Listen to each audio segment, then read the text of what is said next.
Assalamualaikum warahmatullahi wabarakatuh. Banyak orang yang meremehkan dan memandang sebelah mata tukang ojek.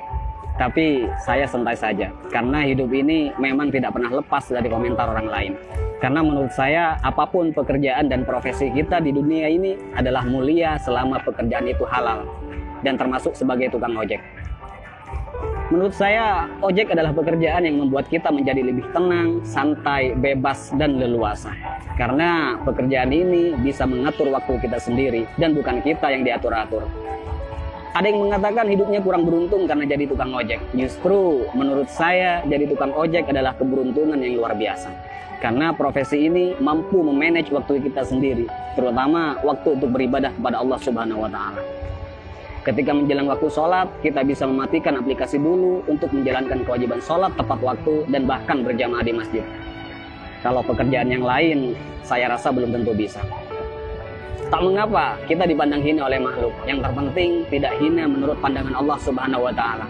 Intinya tak perlu mendengarkan apa kata orang selama profesi yang kita geluti tidak keluar dari yang namanya koridor syariat.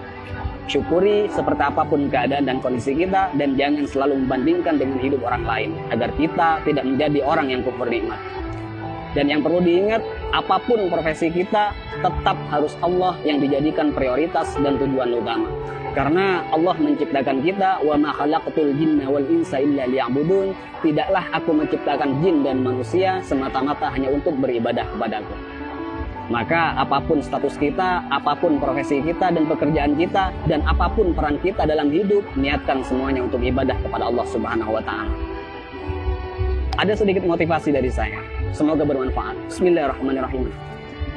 Banyak orang kaya gelisah dengan kekayaannya dan hitung-hitungan dalam bersedekah, bahkan bersifat pelit dan kikir. Banyak artis bercerai padahal pasangannya sempurna, kaya, ganteng dan cantik. Banyak pejabat korupsi, padahal puluhan juta gaji dari jabatannya. Banyak polisi yang tak mengayomi, tapi malah memeras rakyat. Ada yang mengatasnamakan perjuangan, malah menilap dana bos. Banyak pembisnis sukses, tapi tidak jujur. Banyak yang masih bergelut dengan riba, hanya untuk gaya hidup. Ada yang menguasai banyak ilmu agama, tapi gemar bermaksiat dan tak mengamalkan ilmunya. Ada yang gemar berdakwah, tapi tak mampu mendakwahi dirinya sendiri. Ada yang suka minum khamr, narkoba, dan berzinah dengan alasan kesenangan. Ada yang sudah berkeluarga dan bahkan punya anak merasa kurang tentram, seolah jauh dari kata sakinah, mawaddah, warahmah. Ada atasan yang suka menyunat uang bawahannya. Ada seorang guru atau karyawan yang suka korupsi dan bahkan korupsi waktu. Ada yang punya proyek dan tidak jujur dengan proyeknya. Banyak dokter, perawat, dan bidan yang tidak lemah lembut, tidak jujur, dan bahkan terkadang tidak memanusiakan pasiennya. Ada yang sibuk mencari dunia sampai lupa pada Tuhannya dan lalai dalam sholatnya. Dan masih banyak lagi kasus-kasus yang tidak bisa saya sebutkan semuanya. Mari kita berpikir, kenapa mereka demikian?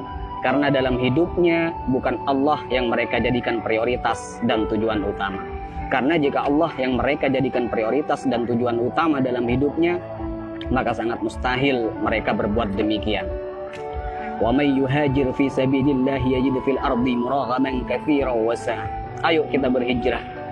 Karena ketika kita berhijrah dan lalu Allah kita jadikan prioritas dan tujuan utama dalam hidup, maka Allah akan meluaskan rezeki dan kelapangan hati untuk kita. Dan ketika hati kita sudah lapang dan luas, maka sebanyak apapun persoalan yang kita hadapi dan sebesar apapun masalah yang menimpa kita, kita akan tetap tenang menyikapinya. Karena hati kita lebih lapang dan lebih luas dari masalah yang kita hadapi. Tapi jika dalam hidup bukan Allah yang kita jadikan tujuan utama, maka hati kita akan sempit. Jadi sebanyak apapun harta kita, setinggi apapun pangkat dan popularitas kita, semua malah tak akan henti menggelisahkan dan bahkan membingungkan. Karena hati yang sempit tak akan pernah merasa cukup dan bahkan akan menjadikan kita sebagai budak dunia yang tak akan pernah ada puasnya. Jadi sekali lagi buat teman-teman, tak usah malu apapun profesi dan pekerjaan kita. Selama itu halal, semua adalah pekerjaan yang mulia. Dan yang terpenting, apapun profesi kita, apapun pekerjaan kita, dan apapun peran kita dalam kehidupan, niatkan semuanya untuk ibadah dan jadikan Allah sebagai prioritas dan tujuan utama. Dan jika kita galau, gelisah, sedih, gundah gulana, hati tidak tenang, maka perlu kita cek, pasti ada kesalahan dan maksiat yang kita lakukan. Dan sudah pasti kita meletakkan dunia di atas Tuhan. Dan juga saya pastikan hubungan kita dan Allah sudah tak lagi mesra. Jadi kesimpulannya, tolak ukur ketenangan dan kebahagiaan bukanlah kekayaan, bukan jabatan, dan bukan popularitas. Tapi tolak ukur ketenangan dan kebahagiaan adalah tergantung di mana letak Allah di hati kita.